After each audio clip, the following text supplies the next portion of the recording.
হ্যাঁ যা। আল্লাহ খাফুর আসা ছাত্র টিফিন খেলতেছে। আমি কি গায়াম আজকে আমার টিফিন খেয়ালছে খুব বেয়াদব দাস না, আজকে খাই আলবো আমি একবারে। খেয়ালছে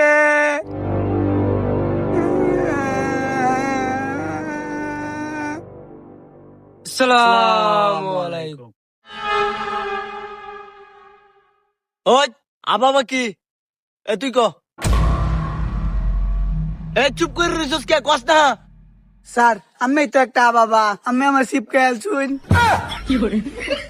এ এটা কি কই রে? হ্যাঁ ঠিক তো আমি তো বাবা শিপ খেলান মানুষের আর তুই দি লগে লগে কস টন্নরা একটা বাড়ি মার মামাকে মাথার মধ্যে। আরে মিয়া খলিফা তুমি কারো হ্যাঁ কেন চোখকে দেন না